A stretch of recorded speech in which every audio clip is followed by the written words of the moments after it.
What up, dudes? It's Gaz, and welcome back to another Warframe video. So, welcome to the 2025 Belly of the Beast event meta guide. Since 2024, there's been some new developments and new gear items that make this event better than ever. Also, DE has reduced the amount of event currency we need to buy the most powerful arcanes like Arcane Energize, so the grind is even better than last year too. So let's go over all the new strategies and strategy guides for the 2025 Belly of the Beast and what you can basically get from this event. Before we go over all this stuff though, make sure you're sub to this channel. We do daily Warframe video uploads, build videos, news videos, strategy guides, all that kind of stuff. The right place for Warframe content. And yes, it is not just all about the elevator for this event, as we are going to show you in the additional strategies this year. But yeah, as far as Belly of the Beast, it's going to be here for like the next 3-4 weeks, and this event is going to be focused on Jade Xmas. This event was basically released when Jade Xmas were added, and the main focus of the loot of this update is going to be in the relay when you talk to Ordis. So as far as Ordis over here, he's got Arcane Energize for 30 of the event currency each, and some other stuff too. And even more arcanes for lower prices than 30 motes each. For like a common arcane, 2 motes each. Same for silver arcanes. And for gold arcanes, 6 motes each. So even from like a little bit of farming yesterday, I can get 42 Arcane Avengers, which is the maximum amount of each arcane you're allowed to get this event. So yeah, 42 of each allowed for each type of arcane. But there's also these vestigial motes, which are the normal part of Ascension. You can buy infinite amount of these as long as you have the motes for it. Okay, so yeah, it's a very, very Xmas-focused event. There's a mission type called Ascension on Uranus, which is going to be a place you can farm the currency. It's a place to farm the currency, and I'd recommend you do it on the Steel Path. We'll show that in a bit here. But additionally, if you don't want to just only farm elevator event over and over again, because it does get really boring and repetitive, there's also this great part about this, there's these alerts that appear once every half hour. Exterminate mission, knock it out, get 15 motes, that's like half an Energize. Defection, knock it out, get 15 motes. It's also half energized, but defection is to be more annoying than exterminate. So pick your alerts wisely. Okay, so let's start with the first tip, okay? If you're going to be farming the elevator mode, I'm going to get you the crash course on how to do the missions in less than 5.5 minutes. That's the fastest time that we've had of our team was 5:15. I know there's faster times out there, but the fastest screenshot I've seen is a 5:03. If you have beaten Belly of the Beast Steel Path in quicker than 5 minutes, 3 seconds with a screenshot, first off, good for you. But second, yeah, I'd love to see that screenshot. So as far as this mode, the way that the Ascension mode works, you are powering an elevator up, and then once you get to the top elevator, there will be a Lich at the top. You grab the optional keys, and that Lich can drop additional loot. We're talking extra arcanes. We're talking those motes that you want to get for arcanes again. And it can also give you Steel Essence too. The reason you would do this on the Steel Path is it gives you more of the event currency per completion, and it also gives you Steel Essence. Steel Essence drops at 4 at a time with a booster. And if you have the Resourceful Retriever mod on your companion, it will become 8 Steel Essence sometimes. You could be looking at certain runs that give you a good drop of loot at the end. So we're talking like 8 Steel Essence and stuff like that. Okay, first tip, okay guys, if you are running these events and these missions, I highly recommend that your team or yourself, you go to a very populated relay. So we're on the Mercury relay right now. It's not very populated what it looks like. And you want to launch your missions for this from the relay. Why is that? Because when you're MR30 or someone's MR30 in the relay, they can do a relay blessing, which gives everybody on the relay a buff for a bit. I'll go ahead and show that because I have MR30. So you go to the True Masters font. The credit blessing for the True Masters font goes hard in this event. I'm going to show you the big difference right now between a mission with a event booster, or sorry, with a relay booster and no relay booster, okay? It's 100,000 credit difference. So looking on the screen right now, here is a 5:15 run with the credit blessing, 170,000 credits. And here it is without the credit blessing, 73,000 credits. So if you are grinding this in the long run, you are doing yourself a big favor if you are on the relay getting these credit blessings, because you're going to get 100,000 extra credits per run, okay? Not to mention, we're getting a bunch of RIVEN slivers too. So as far as what you should be doing for this, the meta frames are going to be just like last year, Zephyr and Wukong. Why are they meta? Because the way this mission works, we are going to be needing to be airborne and flying around picking up these power cells. So let's go ahead and give you a rundown on what builds I'm going to recommend to you. And keep in mind that we are very, very power crept in Warframe 2025, so we can actually one-shot the Lich with a lot less damage than last year, okay? So I'm showing you big, like 2 billion damage hits. You can do about 300,000 damage to kill this guy, okay? So no shards needed. As long as you use similar builds that we're using today, no shards needed. You could use the Broken War to one-shot it, honestly, okay? So starting off with the Zephyr here, we've got the Zephyr build that's pretty much the same as last year, but the big difference between last year and this year for Zephyr's build is the Ready Steel Aura mod. With 4 teammates using this, you have a lot of combo. I think it's like 96 combo or something like that for your whole team, which is basically a 5x. So you could have a one-shot Lich viability with no combo build. The Rauta is no longer needed, okay? So yeah, make sure you got this. Steel Charge is okay too, but I'd recommend this over Steel Charge. Make sure you got the Slam Attack mods, Naira's Hatred, Naira's Anguish, and make sure you have the Funnel Clouds Augment. The Funnel Clouds Augment is essential to the Lich one-shot strategy, okay? This will make it have a bunch of tornadoes when you use Zephyrs 4, and it will make it where you can bypass damage attenuation easily, okay? So do that with a Slam Attack melee, and you're good to go. The rest of this stuff is just extra fluff, to be honest. You don't need Arcane Fury. It helps a lot, but you don't need it. You don't need Arcane Strike. Helps a lot, but you don't need it either. The biggest thing here is going to be Ready Steel, Naira's mods, and then Funnel Clouds. That's all you need. I got Vigorous Up for extra damage. Not necessary, okay? So the big thing here with Zephyr is you put on those tornadoes, and when you slam attack the tornadoes with a melee weapon, it bypasses damage attenuation with the Funnel Clouds Augment. That's the main thing here, okay? Moving on to our weapons, we got the Rauta. Again, like I said, this is not needed. It just lets you build combo from shooting this thing. So, a bunch of extra combo per hit, multi-shot Riven to help it out, and yeah, we just build max combo instantly, pretty much. You do not need this at all, though, as I stated. The things you do need is you need to have a Slam Attack melee. So, I'm going to show multiple of them in the video. Yesterday I used the Magistar, Sibir, Tenet Exec, and a couple other ones too. So, the build does not matter too much because we are buffing with Zephyr so much. So, I've got a corrosive build. These guys are weak to magnetic, so you could mod for magnetic if you wanted to, but it does not matter, to be honest.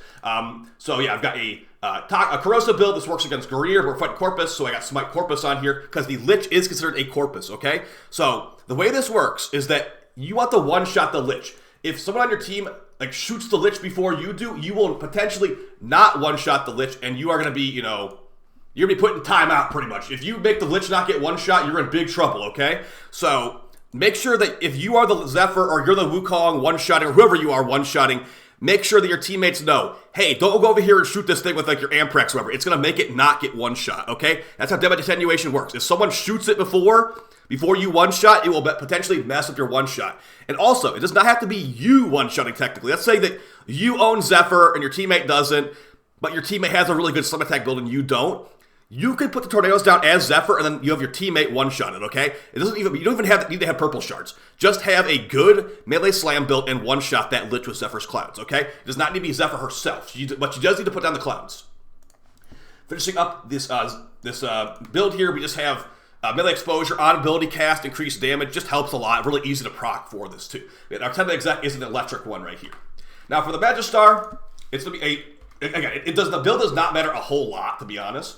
What does matter is just you have a good slam weapon in the first place. So for Belly of the Beast, I've got a gas build right here. Same thing, melee exposure, prime Smite Corpus, and you're basically just set. That's literally all you need is to just be anti-Corpus. Even with a corrosive build, it would work.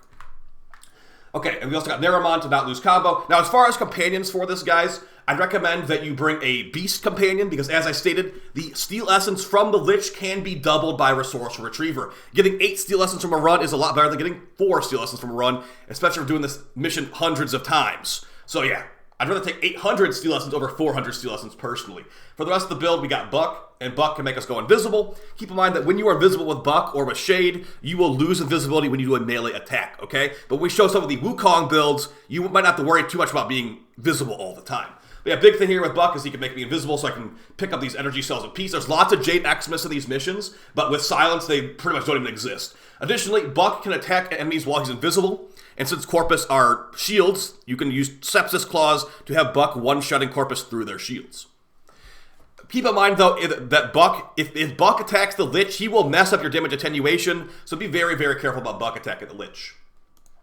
Okay, so let's go over the Wukong build. We're going to do a full mission run-through commentary so you guys can see exactly how it works. Now, the thing about this event in 2025 versus 2024 is it feels like the energy cells spawn a little bit less, compared to last year. Not as good compared to last year. Last year, the energy cells were really easy to pick up and get sub-5, or getting 5-minute-ish runs. This year, it feels like you're trying a lot harder. But still, you're still getting sub-530 runs, so it's not that big of a deal. Okay, so as you can see right here, Ready Steel on Wukong, just like on Zephyr. Everyone on your team should have Ready Steel if possible. Not new here. So compared to last year, the Celestial Stomp Augment mod got nerfed. It no longer works on Eximus. So I'd say take that off and put on Enveloping Cloud. Cloudwalker Augment makes allies within 4 meters of the cloud invisible for 14 seconds. So we can make our teammates invisible with Wukong if we go close to them with the cloud. So they're invisible for 23 seconds, and they can actually attack while invisible too. This could be great. If you have 2 Wukongs with this, everyone will be perma invisible. But the thing is, Wukong is actually technically invisible in his cloud anyway. So if you have 1 or 2 Wukongs with this, you're totally fine, okay? But yeah, Wukong is really good for picking up the power cells in this mode. There's 2 different types of power cells. There's normal cells and there's overcharger cells. The overcharger cells spawn in the environment, and the normal cells just drop from enemies and are just all over the place, basically. The overcharger cells are essential to get the fast speed run time. So Wukong being this cloud form lets him fly into the energy cell, pick it up, and then throw it at the objective a lot easier than a lot of other frames.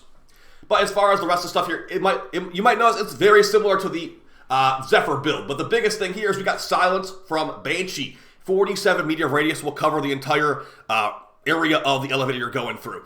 Now, the thing about this is that this is a Eximus-focused event, and Silence disables Jade Eximus abilities, okay? So with this ability active, all they got is Overguard. They have no special attacks. They just got Overguard, and that's all they got. So this turns the Eximus into normal enemies with Overguard, basically. So you need to have this on somebody. I'd recommend it on Wukong, but also Zephyr can run it as well, because we're so power crap, you definitely don't need Zatan's Whisper in 2025. But yeah, that being said, not everybody needs to run Silence. Have one person with it. You could have other Wukong players with things like Total Eclipse to give DR and buffs. You could get Nourish for a big damage buff, which is pretty helpful. Or something even weird like Shooting Gallery to stun enemies and give damage buffs to your teammates too. So, biggest thing here though, make sure somebody has Silence so the enemies are not really Jade Eximus anymore. And Wukong can also be a backup DPS too. Bring the exact same build on the Magistar as I showed with Zephyr, and you can one-shot the Lich just like Zephyr. I've got a Toxin proc build here on Wukong to one-shot the trash ads for some ad cleanup, basically, but you can just go with the normal build. The reason I would not recommend this for Wukong is because Wukong won't be actually the one-shotting. Zephyr should be the one-shotting.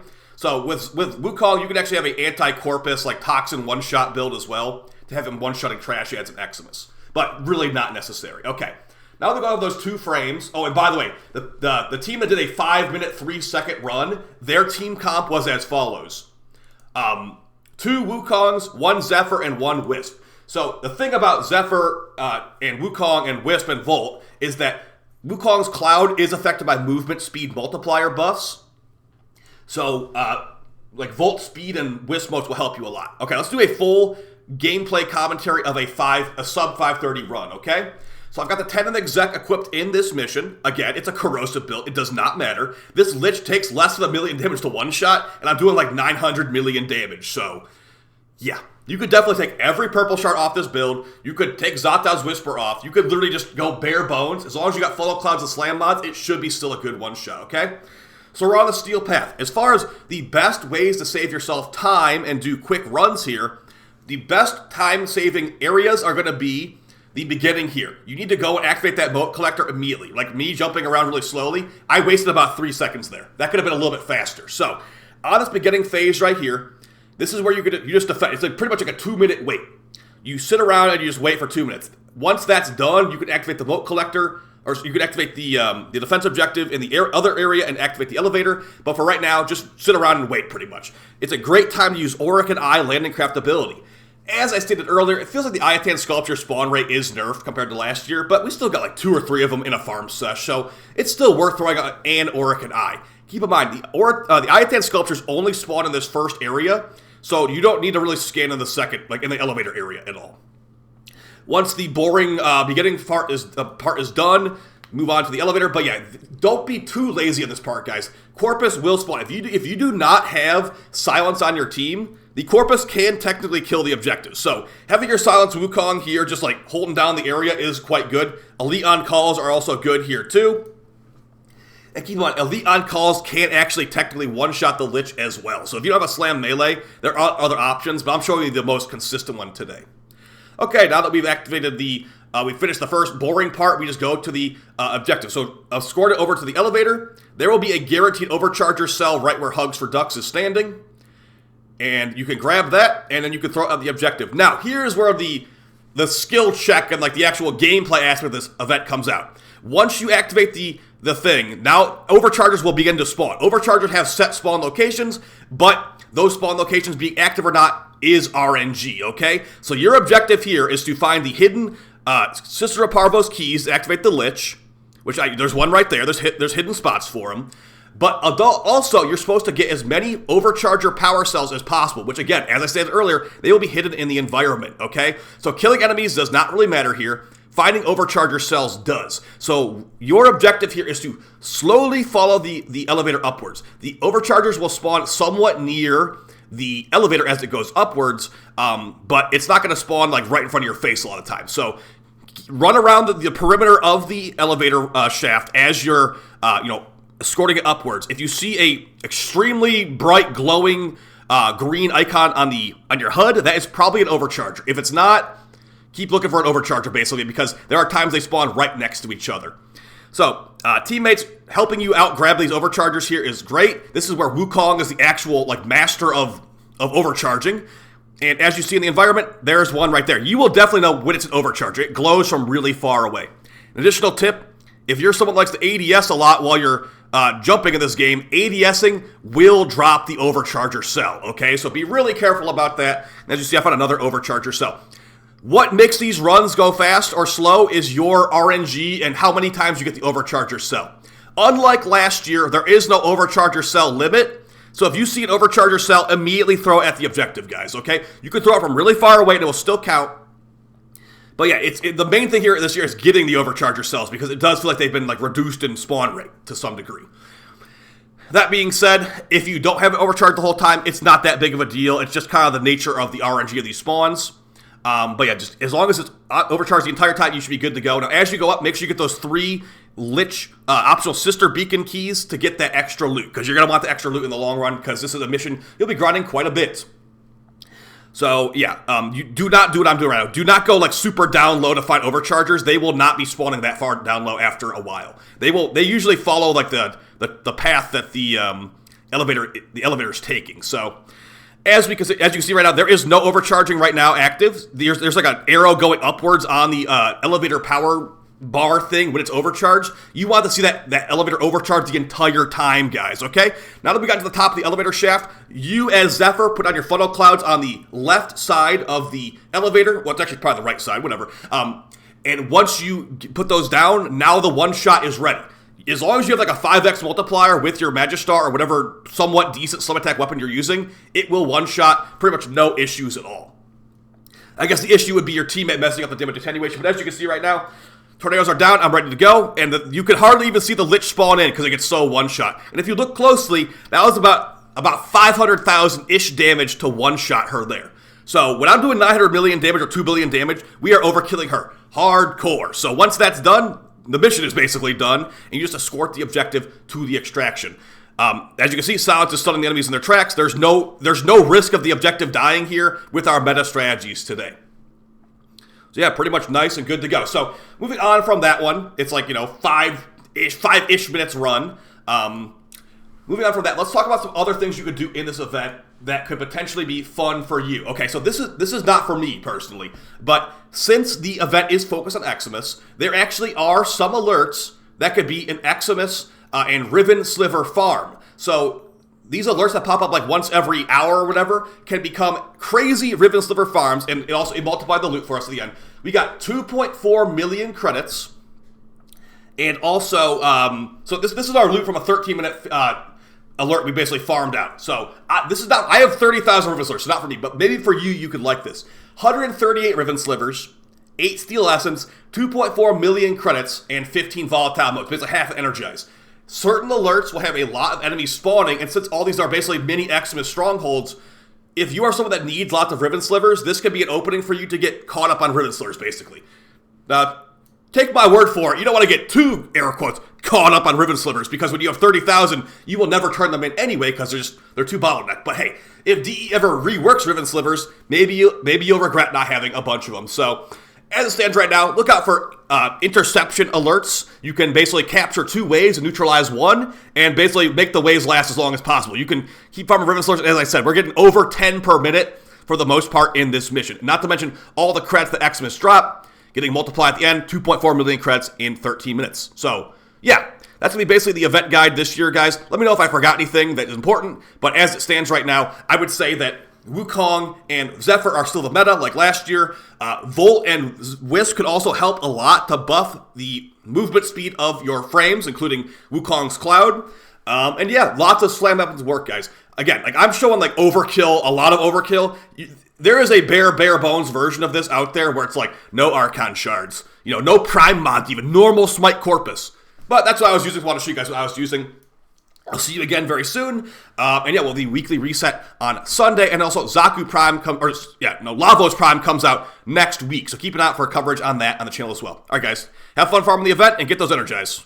Best arcanes on Monday. Peace.